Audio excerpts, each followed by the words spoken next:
Presentamos La Entrevista, un espacio de análisis y discusión producido por YSUCA.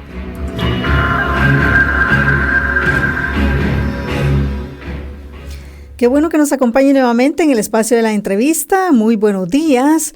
Informe de la Comisión Interamericana de Derechos Humanos sobre el estado de excepción y derechos humanos en El Salvador es el tema que vamos a abordar el día de hoy.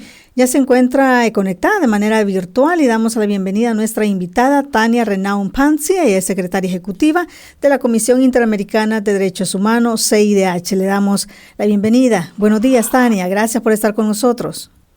Kenia, buenos días y qué alegría poder estar con la audiencia salvadoreña. He escuchado en la primera parte del segmento el tráfico que hay en San Salvador, así es que espero que podamos acompañar a la gente un momento de esta mañana con esta conversación. Sí, bueno, muchísimas gracias. Quiero aclarar que Tania estará con nosotros por un espacio de 25 minutos, dado que tiene otros compromisos, pero agradecemos ese tiempo que hace para estar con nosotros y conversar, como dije, sobre este informe que fue publicado el día de ayer.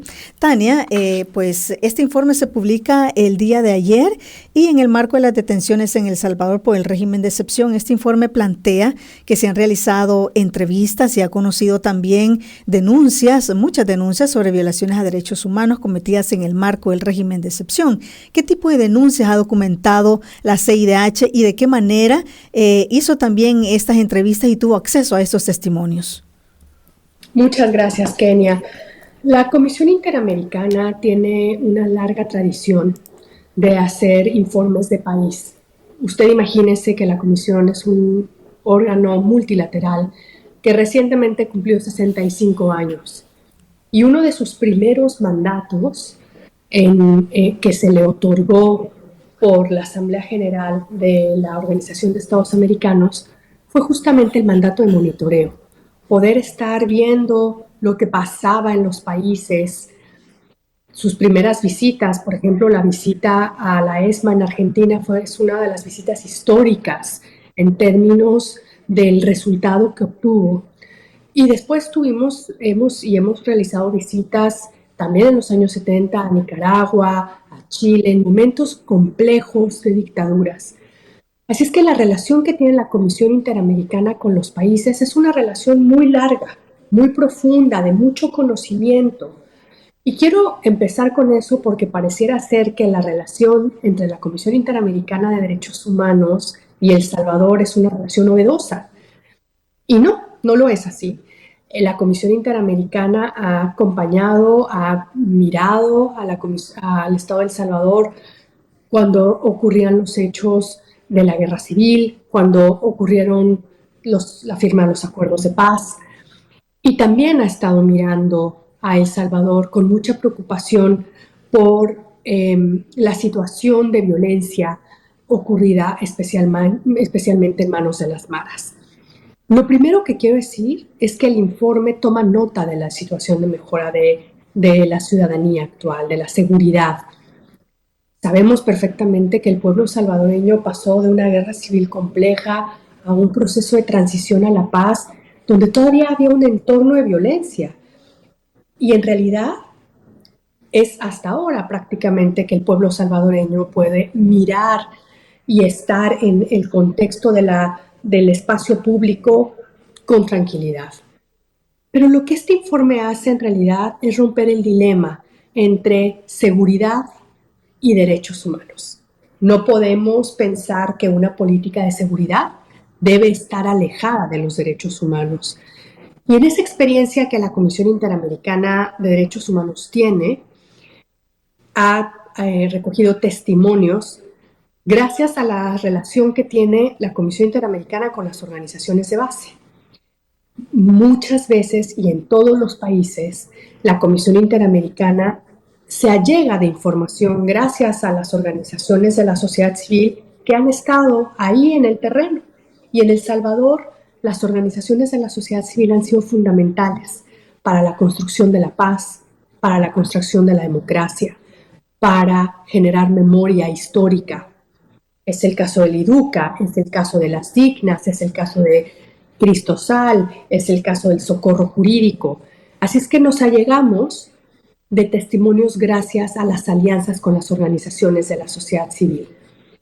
Y los testimonios nos mostraron lo que nosotras intuíamos a partir del decreto legislativo número 333, que es un decreto legislativo que marca el inicio del estado de excepción en todo el territorio nacional, que está vigente hasta la fecha, con sus sucesivas prórrogas, y que detectamos que justamente lo que el decreto establecía como estado de excepción era la suspensión de garantías del proceso judicial. Recordando que el proceso judicial es un proceso civilizatorio que le da a los estados fortaleza para la capacidad del castigo y legitimidad también para la capacidad del castigo. Entonces, estos testimonios nos mostraron que las personas detenidas muchas veces estaban detenidas sin una orden de aprehensión, estaban detenidas con un tiempo indefinido, están detenidas sin saber exactamente las razones que las llevan a la prisión.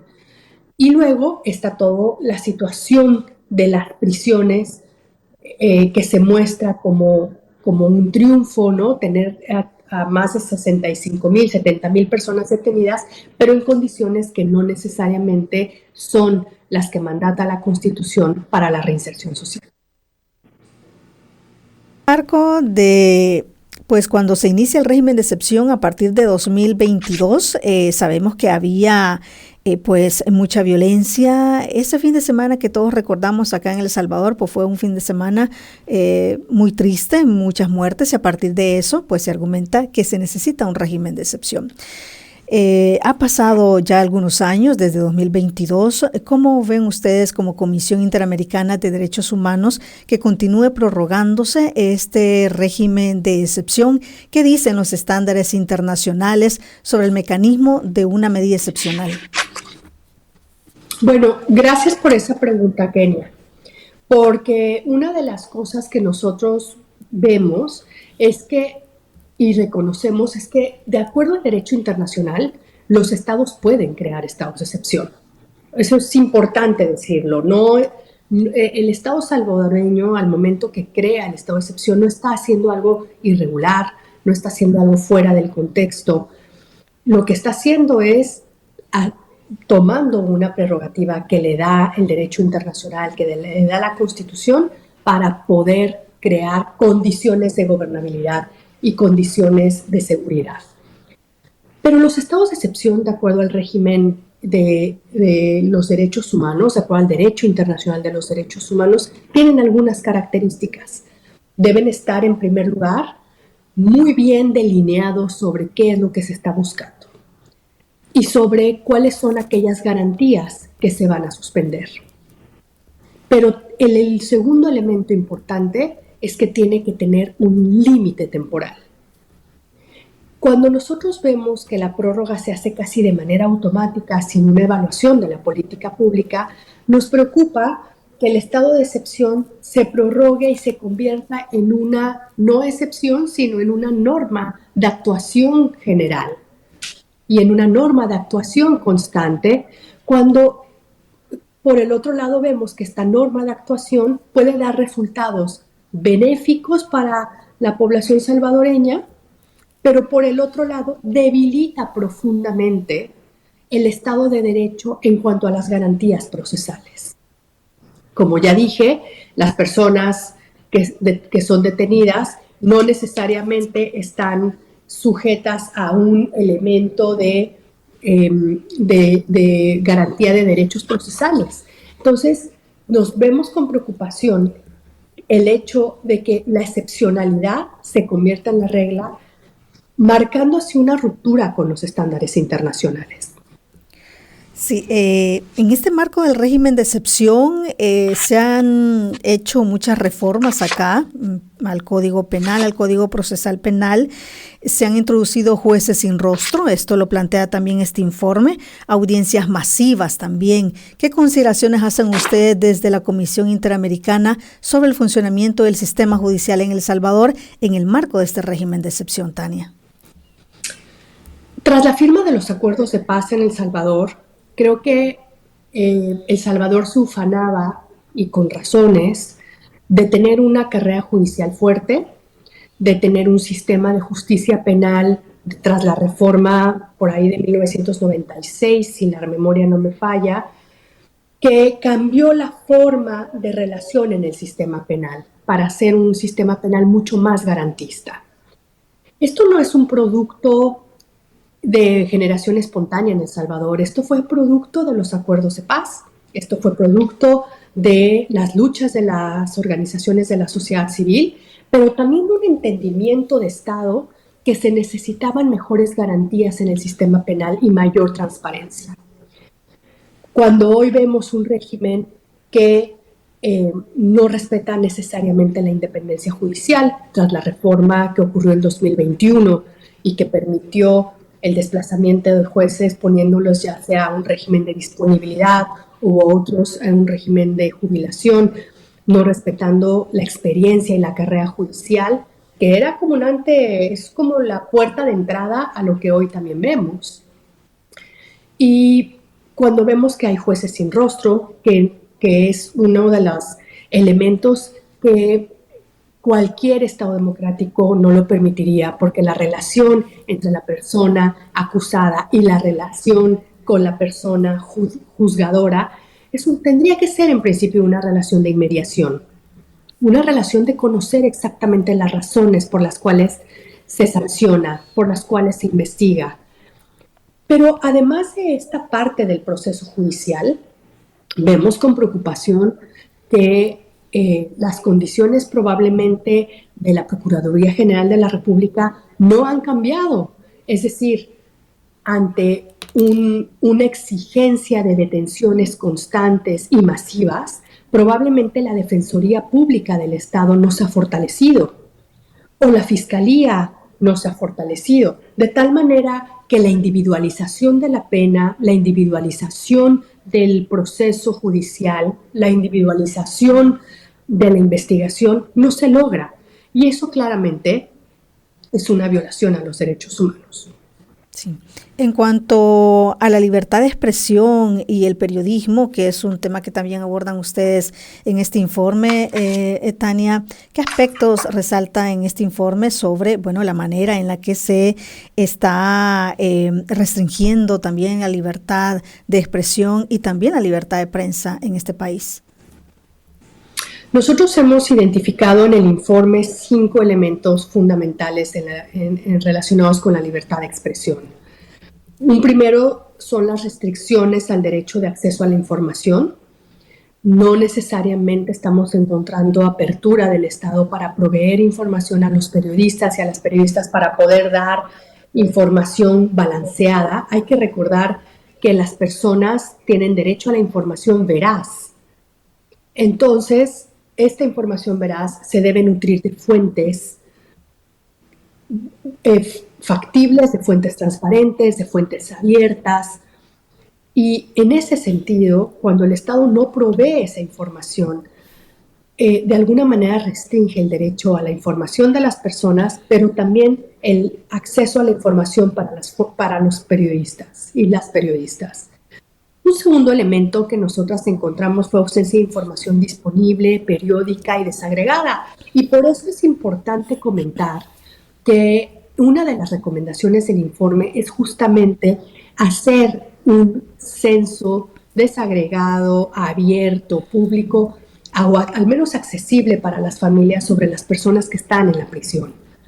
Hemos tenido conocimiento de familiares que no saben si sus hijas o sus hijos están en una prisión o en otra, si están en un régimen de incomunicación o no, porque durante meses no conocen el paradero de su familiar. Entonces, es importante también tener una información accesible, periódica, desagregada, y esto está muy vinculado con el derecho a la libertad de expresión. Un tercer elemento que encontramos fue la negativa de acceso frente a solicitudes de información. Los testimonios lo que nos han dado es que, aunque las personas pueden pedir información al Estado, esta información o se proporciona por un silencio administrativo o proporcionándose se niega con argumentos jurídicos que no ayudan a la accesibilidad y a la transparencia. transparencia que cualquier Estado democrático tendría que facilitar para también hacer contrapeso a sus actuaciones. Un cuarto elemento que hemos visto es los desafíos para la cobertura periodística y la defensa de los derechos humanos. Hemos visto no solamente en declaraciones públicas, pero incluso en audiencias ante la Comisión Interamericana de Derechos Humanos, que en ocasiones se acusa públicamente a quienes forman parte de las organizaciones de la sociedad civil de ser parciales, de no ser rigurosos en la investigación, de tener un sesgo ideológico, y todas esas formas de conducirse en la conversación de alguna manera distancian a las organizaciones de la sociedad civil porque las estigmatizan y porque también fracturan la confianza con el Estado. Y un quinto elemento que hemos visto son los discursos estigmatizantes recurrentes desde las autoridades estatales, muy vinculado a lo que ya explicaba hace un momento. Sí.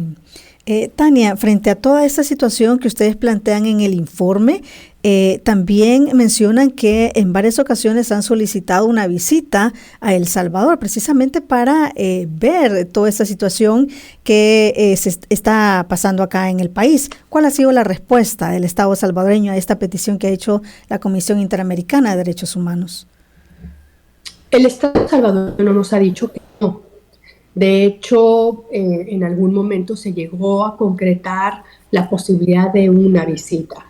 Lo que es muy importante decir es que dentro del mandato de la Comisión Interamericana y para conocer elementos que a la Comisión Interamericana le importan, es importante y fundamental que la Comisión Interamericana mantenga su independencia respecto a, por ejemplo, cuáles son los centros que se tienen que visitar. Los estados no nos pueden determinar cuáles son los centros que se deben visitar, solamente como única opción. Por supuesto que nos pueden sugerir unos u otros, pero la Comisión Interamericana también tiene que dar pie a visitar distintos espacios penitenciarios. Tampoco los estados tampoco nos pueden determinar la delegación que visita a un país.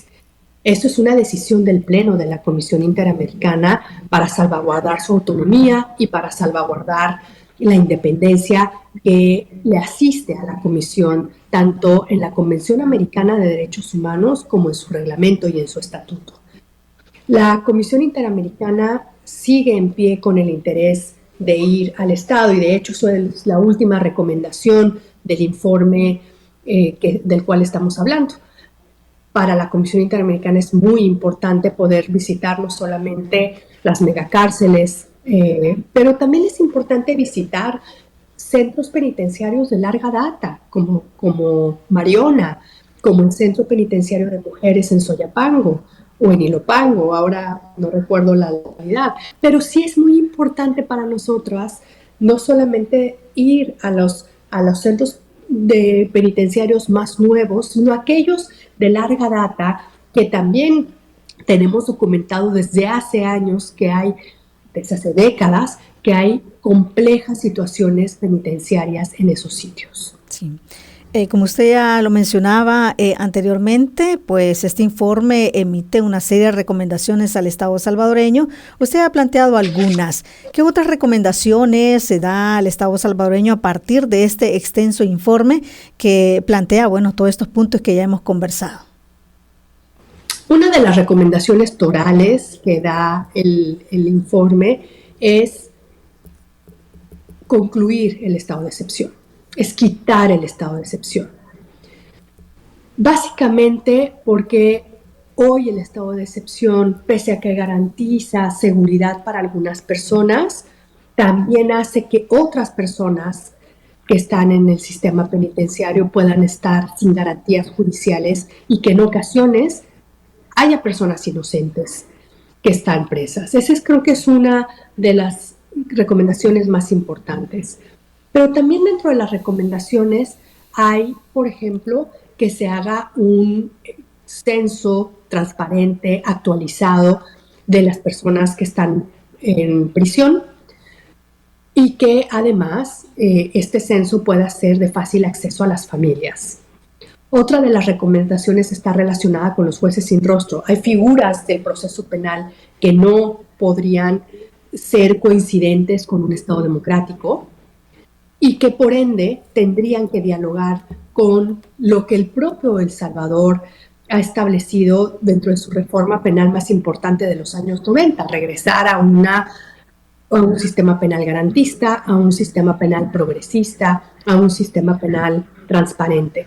Pero luego también hay recomendaciones que están relacionadas con la ratificación de convenciones internacionales que puedan darle a El Salvador un marco jurídico amplio para la protección de los derechos humanos, considerando el estatus jurídico que la propia Constitución salvadoreña le da a las convenciones y a los tratados internacionales. Y otra de las recomendaciones de estas 22 recomendaciones es que permita a la Comisión Interamericana visitar el país y especialmente visitar el sistema penitenciario. Sí, me llama la atención una de estas recomendaciones también, como usted ya ha mencionado algunas, pero son bastantes, el tema de la reparación integral a las víctimas, Tania, y esto creo yo que es bien importante, ¿verdad?, cuando ha habido violaciones de derechos humanos, y siempre lo ha planteado la CIDH en otros casos también que han visto de otros países. ¿Qué tan importante es reparar a las víctimas luego de violaciones a derechos humanos como los que estamos viendo acá en El Salvador? Y se han identificado en varios informes que ustedes han retomado también, muertes, torturas al interior de las prisiones, falta de atención médica, entre otras violaciones a derechos humanos que están ocurriendo. ¿Cómo debe ser esta reparación a las víctimas? Gracias por la pregunta, Kenia, porque es muy importante, en primer lugar, porque la reparación a las víctimas humaniza a las personas que están presas. Es decir, se les trata como seres humanos que en algunas ocasiones son inocentes y en otras ocasiones no. Eso hay que tener claridad. La Comisión Interamericana no está diciendo que no se procese a las personas. Lo que está diciendo es que se procese adecuadamente a las personas. Entonces, cuando hablamos de reparación a las víctimas, que es un tema que la Comisión Interamericana trabaja desde los años 70 por lo menos, a lo que la Comisión Interamericana se refiere es, uno, reconocer que efectivamente hay violaciones a los derechos humanos y por ende hay víctimas de esas violaciones a los derechos humanos, recordando que las violaciones a los derechos humanos son aquellas cometidas por el Estado. Otra cosa es aquellas delitos ilícitos en los que han incurrido las maras, las pandillas, los cuerpos criminales, que también han victimizado a un grupo muy importante de la población salvadoreña. Pero lo que le toca al Estado de El Salvador es reparar a aquellas víctimas de sus propias formas de actuar. Entonces, cuando se habla de reparación, se habla de humanizar, se habla de reconocer, se habla de identificar a aquellas víctimas. Y por supuesto nos referimos a formas como las garantías de no repetición. ¿Qué es lo que el Estado va a hacer para que determinados hechos que sistemáticamente se están denunciando no sigan ocurriendo? Sí. Bueno, muchísimas gracias. Queremos agradecer a Tania Renau Pansi, secretaria ejecutiva de la Comisión Interamericana de Derechos Humanos, por haber estado con nosotros. Un gusto conversar con ustedes y que nos haya ampliado este informe que dieron a conocer el día de ayer. Muchísimas gracias. Kenia, al contrario, es un honor estar con ustedes. Debo decir que la UCA es mi alma mater, así es que es doble honor poder estar ahí. Bueno, muchísimas gracias a usted también por su fiel sintonía al espacio de la entrevista. Esta entrevista queda en nuestras diferentes plataformas, recuerde, en YouTube, Facebook, X y también en nuestro sitio web. Muchísimas gracias por su sintonía. Que tenga buen día. Esta fue La Entrevista. Te invitamos a que no te pierdas nuestra próxima emisión.